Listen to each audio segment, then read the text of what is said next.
Hey, good everyone. Good evening, everyone. Another Tuesday evening, 13th of June. I hope everybody is well. We're continuing our session today in terms of pausing. I was going to change to do something else, but it never worked out, and I'll say why in a moment. So just checking in to making sure. I'm assuming that you can hear the sound. I'm just waiting for somebody to say good evening, then I'm good to go. Otherwise, I'll be just talking out in cyberspace. My sound engineer's got the evening off. Oh, right. So I'm good to go. Right. Good evening, Sonia. Thank you. Some of you that are coming in each week, I'll have to start paying some royalties or something. I'm not getting paid for any of this anyway, so it's good. So, yeah, thank you very much for being here. So we're looking at pausing, and I was going to finish last week. And then something happened during the week. I started to think about my dad. My dad died many years ago. But anyway, I'll say a little bit. Well, he's on a long pause, but I'll say a little bit more about that in a moment. But just want to say welcome to everyone, whether you're watching Catch Up later on in the week or you're watching and you've been watching regularly, religiously, but you've not made a comment. Welcome. Thank you very much indeed. Thank you for taking your time, your time. You could be watching something like EastEnders or whatever program is on. I just don't know.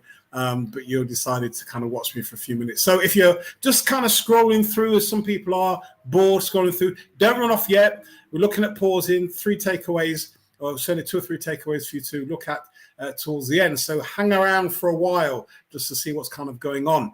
And also, I've been told that sometimes people don't get the notifications, so I'm not too sure what's going on there. But yeah, anyway, let's see what happens. I did looked at pausing some time ago. A friend of mine. The reason why I looked at it is, one, it's becoming quite an issue now with lots of people. We had a pause. We had an enforced pause 3 years ago with lockdown. We couldn't do anything else but pause. And we really kind of reflected on life and what was important, not important. And now that things have kind of relaxed again, we're off. We're back to that frenetic pace of living life to the full. Not good at all. Anyway, as a friend of mine, she's got quite a lot of health issues, and her father was unwell. She lives down south, they're up north, and she said that she had so much kind of going on, and all this started to affect her health even more. So she said she had to take time out, because she normally contacts me quite regularly, but she was taking time out so she could actually look at the anti-inflammatory diet, just to kind of cause the body to be still. Anyway, we looked at this whole thing around pausing. It means to stop, take a breath, take a step back, slow down. And last week, I started to think about my dad. My dad was a builder's joiner. And I'll say it in Jamaican patois, but then I will decipher it into English. My dad would come in from a hard day's work, and sometimes in the wintertime in particular, I kind of knew to kind of keep away from him when he first came in, because he used to tell me that sometimes back in the 60s, when they picked wood up in the winter, sometimes it was so cold and iced, it would stick to their hands. This was before they introduced safety gloves and so forth. And my dad would say to me, when I came in, I just want to be all over him. And then he would say to me, Delroy, let me breathe out first. And what he was saying, give me a few minutes to unwind. And his ritual was, he'd come in. He wasn't the type of guy who needed his food on the table, came in, had a cup of tea, went to the bathroom, got himself sorted. And that ritual enabled him to come back and to engage with family life. So if I spoke to my dad about pausing, he wouldn't have a clue what I'm talking about. But he would say, Delroy, let me breathe out first. Give me a few minutes just for me to unwind. And then I started to think of something else. Here's me going on about pausing, but there are some people who daren't pause. The reason why they daren't pause, there's too much going on. They're juggling too much stuff. And for some people now, with increased costs of living and so forth, and maybe some people are having to do extra jobs, the thought of pausing is too frightening. And sometimes I know people who, especially workaholics, in particular, going. They can't stop. And I remember a young man when I was in Leicester. He was a workaholic. He was very good with cars. He never stopped working. And one day, finally, I was able to sit with him in the car for a short while, and he admitted to me that he came from a really abusive background. He was a lovely guy, And I think the trauma of it was just too much.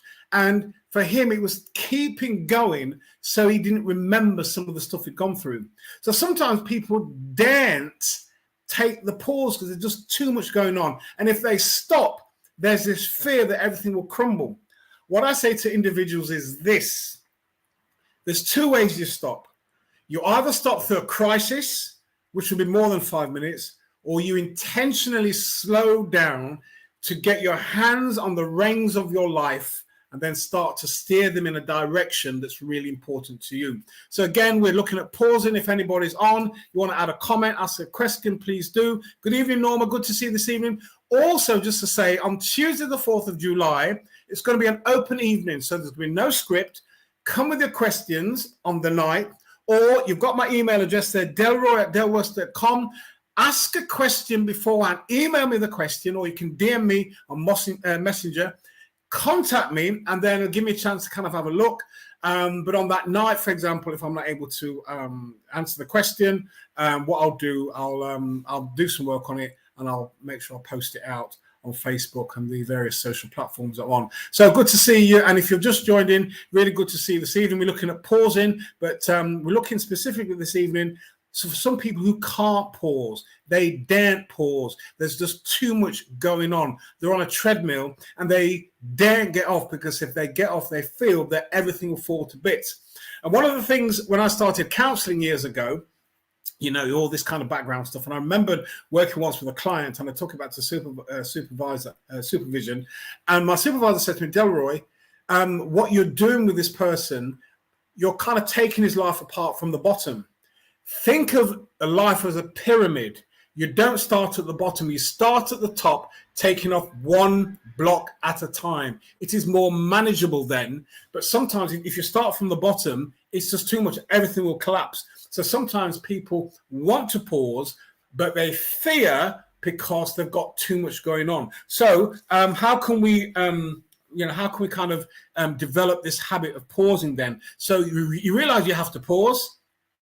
I think it was said of John Wesley's mother, 11 children, and oh gosh, and when her husband was out doing certain things, what she would do with all the kids, she would sit in a chair, rocking chair, with a towel over her head, and her children knew over time that was her time to pray. That was her pause time. So over a period of time, the children knew when mom sat down in the chair with a towel over her head, that was her time. Don't bother her. So mothers of time have found various ways how they can do what they can do in terms of pausing. So what we want to do then, we want to learn to pause, so that not that it becomes a hobby, but it becomes a lifestyle, that we do it automatically. That's really important, that we learn to pause in a way. It might start off a bit quirky and trying to find the time, but we want it to become a lifestyle, so that each day you're taking time out to pause, just to kind of just to slow down. So these are some of the things that we need to be looking at. The first thing, so we've got to start small. So you're juggling all these balls, and you know, Delroy, I can't stop, because if I do stop, it's all going to come crashing down, and I don't know what's going to happen. I've got the family, I've got my mother and father. They're old. I'm looking after them, and da da da da. I recall many years ago working with a woman online. Never met her. It was telephone counselling, and she was looking after aging parents, a husband and 3 kids. And she was saying, you know, I don't mind, and all the rest of it. And really, you know, I don't mind at all. And then as we got into the counseling, she said, you know what? I do mind. I'm really angry. I'm resentful. And that was the true her kind of coming out. Obviously, the reason why she came for counseling was that things were just getting too much for her. And when she said that she was really angry and resentful, she was being honest, and enabled her to free up a little bit. I don't know what the end of the session was, or whether we had any more, can't remember, but I remember that specifically about her. So if we're going to start, so you're juggling loads of balls, you're doing three jobs, you're not getting much sleep, but you realize you can't stop because you got too much going on, but you know the importance of slowing down and pausing. So then the first thing, you must know the reason why you're going to pause. That's really important. Health benefits, emotional benefits, psychological benefits, just having a breather. You realize that your body can't continue the way that it is. So you must have a why you're doing the pausing. If you don't have a why, you'll start it and finish it within a couple of days. But you must have a why to know why you're doing the pausing. That's really important. So if it's health benefits, a why can be, do you know what? I'm working all this job, but I want to be around for the family. There's no point when my kids get to teenage years and I'm sick because I did so much work when they were young, and now I can't enjoy them. I can't enjoy my time with them, and I can't enjoy my life because I'm really unwell. So find out what your why is, what your purpose and your focus, really, really important. Number 2, start small. If I said to you, right then, we're going to stop now for about 5 or 10 minutes, and you've been juggling them and you've been doing stuff for a long time, that is too long. But you could do 30 seconds or you could do a minute. So it's about starting really, really small. Don't set yourself up to fail. James Clear talks about that in Atomic Habits. You start small. You don't bite off a big chunk and then you're struggling to kind of understand what's going on and do what you need to do. Start small. So maybe a minute or 2 minutes. Stick it in the diary, and then when you come to it, you know that you need to do it. So, for example, if you've not paused or you've stopped or taken time out for a long time, it's never going to happen. 20 minutes, half an hour, it's just not going to happen at all. But start off with a minute or 2, absolutely can. It's a bit like people who don't like reading. And I said to folks, listen, if you don't like reading, but you know you need to read, start off with a page a day. And if a page is too much, read 1 paragraph, put it down. The second day, read 1 paragraph, put it down. Just keep reading 1 paragraph, and at some point you read 2. And then what happens over a period of time, then you start reading a page, and then a page and a half, and 2 pages. Then the next thing you know, after maybe 3 or 4 weeks, you're reading a whole chapter and loving it. You've got to start small. Small, manageable steps really helps you to do what you need to do. So number 1 is you must have a why. Goodness me, look, Norma, yeah, I've got to share this one. We must learn to pause, otherwise our bodies will do it for us and our health will suffer. Yeah, absolutely. Start small. I think I've said, I said last week? Where are we? Ooh. I said last week that we can ignore our feelings, but we can't ignore our bodies. And our bodies lets us know when it's had enough. Because it causes us to slow down, and I know from personal experience, your body, if you won't listen to your feelings, your thoughts, your body will let you know that's it, enough. So thanks for that, Norma, really, really helpful. So 1, your why. Secondly, start small, and then number 3, you need to concentrate. So what happens with lots of people? We slow down, and our mind is still racing away. So the body's still, but then our mind is still racing away. And part of the skill is slowing down, the body is still, and then the whole thing around slow breathing help us to slow down the breathing, slow down the heart rate, slow down the blood pressure, slow down the racing thoughts, and to concentrate for the minute or the 2 minutes. Really important. That's really important in contemplative prayer, where they focus on one thing for, the real masters that do it, they focus on one thing for a considerable amount of time. So this whole thing about concentrating, whether it be for 1, 2, or 3 minutes, what you're doing, you're kind of pulling, in one sense, you're kind of stopping the world for you, and you're slowing every single thing down so that when you go again, you're feeling refreshed.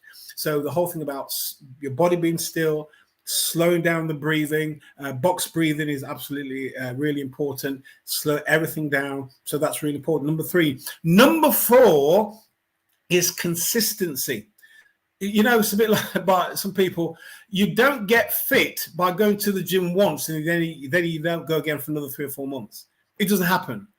You go each day, or maybe you don't go each day, but you go regularly, and you might have a setup. So I go to the gym maybe 4 or 5 times a week. Sometimes I take the weekend off, not unless I'm cycling, or now I'm doing open water swimming. So 5-6 days a week, you're doing it's consistency, day in, day out. Now, I've said this before and I'll say it again. If you speak to athletes and you ask them, do you like training every day? They'll tell you no. There's a brilliant interview with Michael Phelps, the swimmer. And if you hear some of the stuff, he trained every day for 5 years, and there's some days he actually hated it. And the consequence of that training, of course, that he ended up with depression. I think it was kind of later on, of course, but he went out every single day. So for some of you, if I said to you, let's go out and jog for 10 minutes or for 15 minutes, that wouldn't be good for you whatsoever, because you're not used to it. But over a period of time, a minute, half a minute, 1 minute, really important. So start small. And how long for? To build into a habit, there's this whole thing around either 21 days or 30 days. But the recent stuff I've read, it's 66 days for a new habit to be embedded, so we do it automatically. So we're looking at 2 months. Do something regularly for 2 months. And what you can do, if you can do a chart for those 66 days, and one of the things you kind of track your progress. So each day you have a pause, you put an X in the box. What you don't want, if you miss today, don't miss out tomorrow. James Clear says, don't miss 2 days. So you do your exercise today, whatever it is, you do it today, do it tomorrow, do it the following day, and you keep doing it. If you do miss a day, don't beat yourself up, but don't make it 2 days. So that's really, really important. Start small and consistent. And the final thing, which absolutely is really important, enjoy it. If you don't enjoy it, you're not going to continue. None of us want to do things if we're not enjoying it. So what we need to do is to enjoy what we're doing. Again, it's been certain of why you're doing it, and health reasons, the whole range of stuff. Not just health reasons. It could be that enjoying your family, enjoying somebody you're with, spending some time with friends, doing something that you really enjoy. Number 2 is to start small steps. Number 3, concentrate, so you keep your mind focused on this thing about pausing. Number 4 is consistency. Do it daily. Do it for a month or for 30 days or for 60 odd days. And then number 5, enjoy it as best as you can. Now, that's those kind of small steps. Now, something that I've just kind of stumbled across, and I'm just going to mention it to us. You'll find a lot of this on a website called compassionpractices.net. Compassionpractices.net. And it has, I don't know if it has its roots, but it's certainly something employed by the NHS. Really, really important. They have these kind of what they call compassion circles. And this whole thing around compassion is caring for others, caring for self, about connection and community.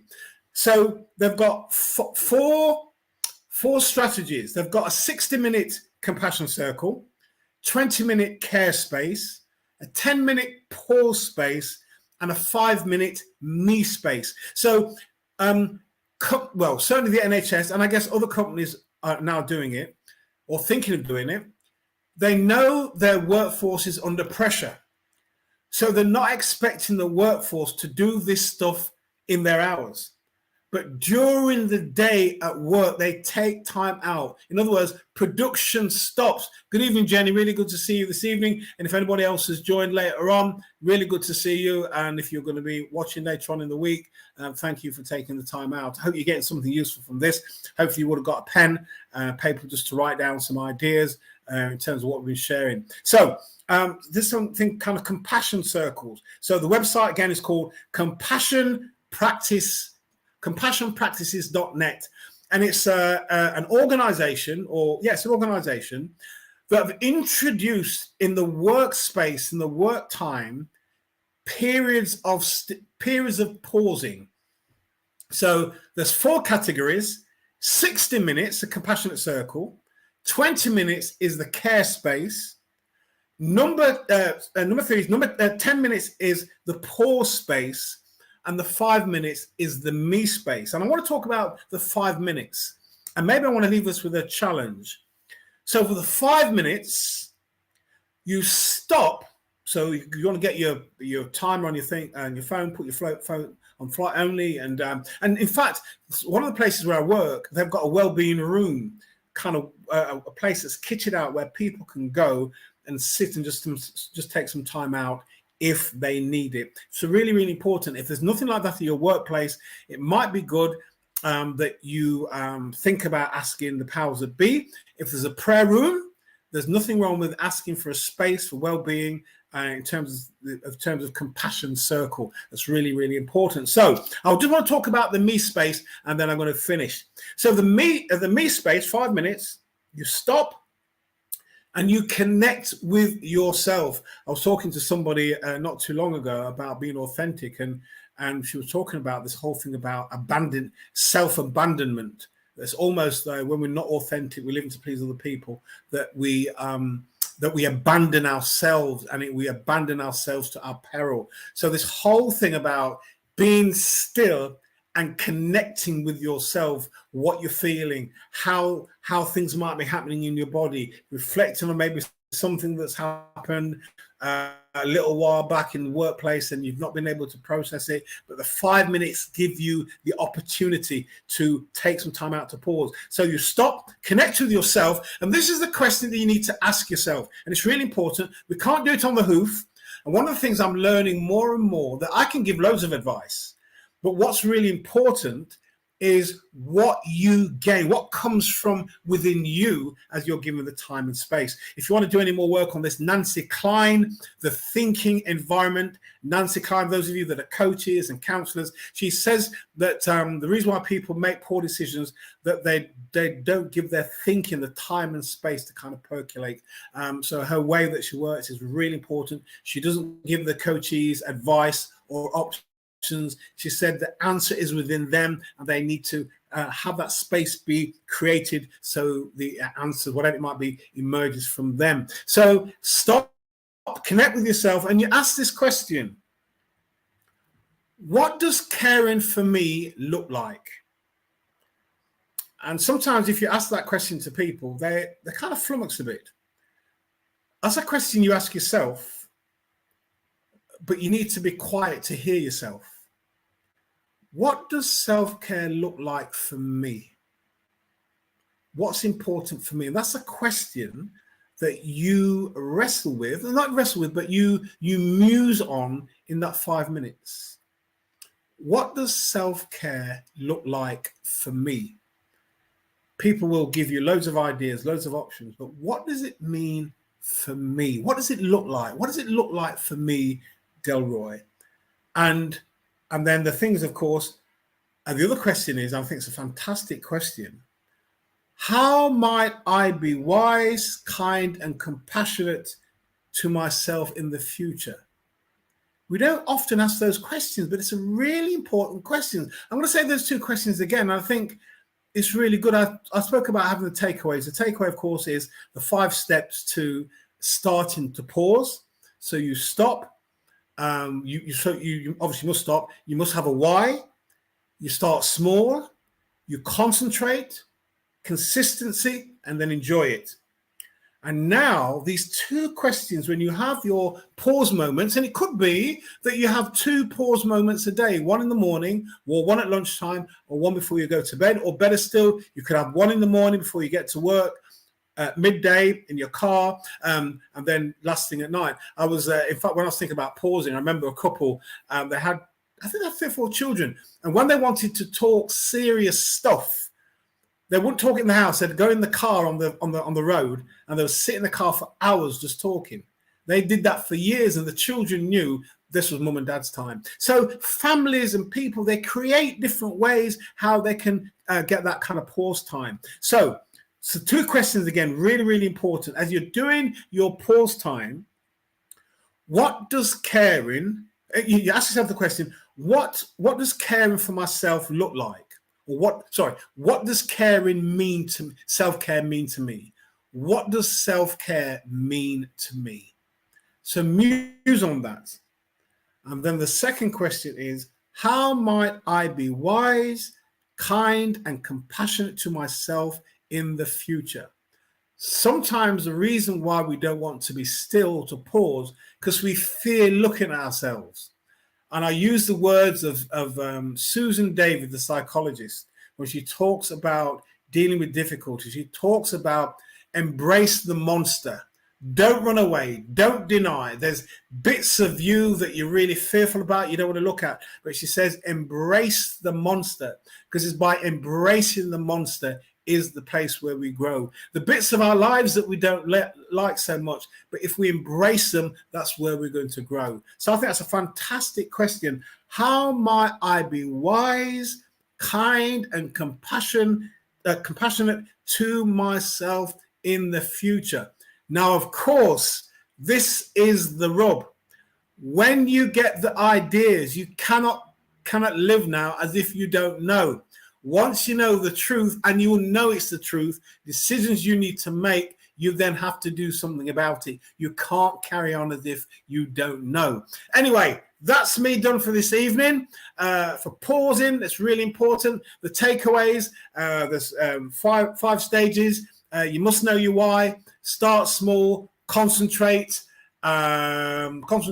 consistency, and then enjoy it. And this whole thing, compassionatepractices.net. And let me just challenge you. If there's nothing like that that's happening in your workplace, people are under a lot of stress. If you have a chat with HR or occupational health or your manager to say, listen, it'd be really good. I know that we're under a lot of pressure, but people are struggling. Is it possible that once a day for 5 minutes we just stop, no music in the office, and we just sit in silence? God forbid, I can imagine some people already, they want to run for the hills, talk about silence because we hate it. But even to start off with for a minute, and if the manager says no, or whoever says no, it's something you can do with a worker, with your colleague. You don't have to wait for, if the manager's not up for it, that you can do it. Start either with a spare room, or if your car's nearby in the car park, then you can do it. You don't have to wait for the power. You don't have to wait for the decrees or policies to come from on high. Do the thing that you need to do to enable that you survive and you thrive and you remain well. So that's my stuff for this evening. Enjoy the rest of your evening. Enjoy the rest of your week. It's been a fantastic day. Remember to keep hydrated and not too much alcohol for those of you that touch it. But keep hydrated, and look forward to seeing you next week at 7 o'clock. But also to remember, Tuesday the 4th of July, 7 o'clock, open mic. Please come with your questions, or email me or DM me on Messenger. Any way you know how to contact me, ask me a question. Obviously, if you do that, it'll be anonymous, and I'll put it out there, and let's see what happens on Tuesday, the 4th of July. Until then, see you next week at Tuesday. All the best. Take care. Bye.